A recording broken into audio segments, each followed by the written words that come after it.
commence le 6 février 1934 sur la place de la Concorde. Ce soir-là, des anciens combattants, mais aussi des militants d'extrême droite, cherchent à envahir la Chambre des députés.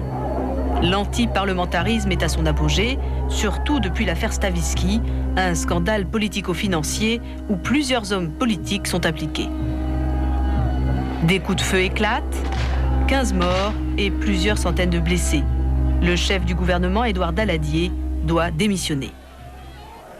À gauche, on est persuadé d'avoir échappé à une tentative de coup d'État fasciste. Les syndicats appellent alors à la grève générale.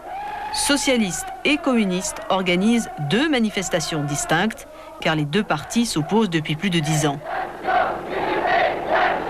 Mais ce jour-là, grande première, les 2 cortèges se fondent spontanément en un seul rassemblement, avec pour unique slogan « Le fascisme ne passera pas ». La dynamique d'union de la gauche est lancée par les manifestants. Les partis vont maintenant prendre le relais, à commencer par les communistes. Maurice Thorez, secrétaire général du Parti communiste, appelle au rassemblement populaire le plus large pour lutter contre le fascisme. Il multiplie les rapprochements avec Léon Blum et les socialistes de la SFIO. Les 2 partis signent 6 mois plus tard un pacte d'unité d'action. Mais pour gagner les élections, il leur reste encore à rallier les radicaux, un parti du centre qui hésite entre la droite et la gauche. En 1935, c'est justement un radical, Pierre Laval, qui dirige le gouvernement. Confronté à la crise économique, ce dernier tente de réduire l'inflation en diminuant de 10% les traitements et les pensions de la fonction publique. Seulement voilà, les fonctionnaires constituent les gros bataillons du vote radical. Le parti radical désavoue la politique de Laval et passe dans l'opposition.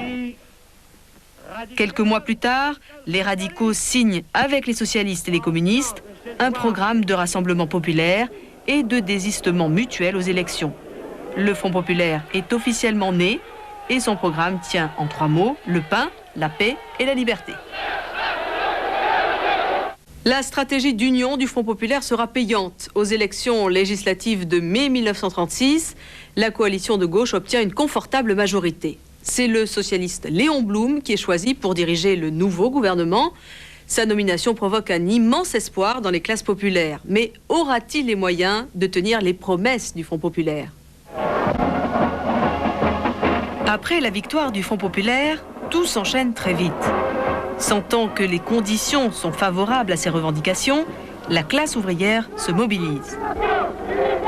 15 jours après les élections, la France connaît une vague de grève spontanée. 2 millions de salariés cessent le travail. La principale revendication des grévistes, c'est l'augmentation des salaires, car depuis 1930, la classe ouvrière enregistre une perte de pouvoir d'achat constante et régulière.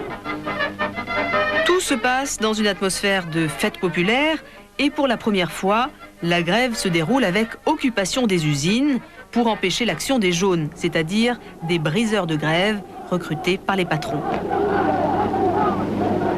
Ce mouvement de revendication veut aussi être porteur d'espoir et de fierté de la classe ouvrière.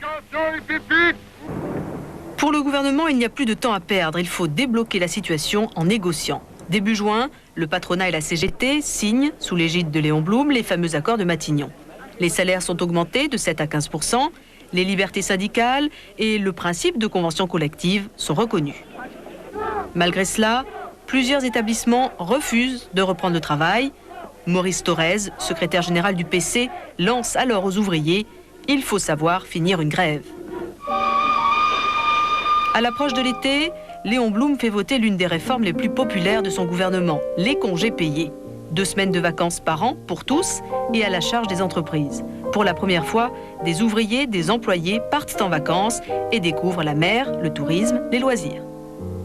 À la rentrée, une autre réforme très populaire, la semaine de 40 heures. Et maintenant, avec ces 2 jours de liberté, nous pouvons nous échapper. J'espère que nous aurons aussi le soleil. Mais dans les milieux d'affaires, l'ambiance est tout autre, l'inquiétude domine, la fuite des capitaux s'amplifie et les investissements diminuent. La spéculation sur le franc fait rage et oblige le gouvernement à le dévaluer. La politique économique du Front populaire se solde par un échec. Mais c'est la politique étrangère qui achève d'ébranler l'unité du Front populaire. En Espagne, le coup d'État du général Franco menace la gauche républicaine. Faut-il se porter au secours des camarades espagnols? En France, seuls les communistes y sont clairement favorables, les radicaux s'y opposent, Léon Blum renonce à l'intervention. Lâché par les communistes, attaqué par la droite, il est obligé de démissionner en juin 1937, un an après son accession au pouvoir. Le Front populaire est mort.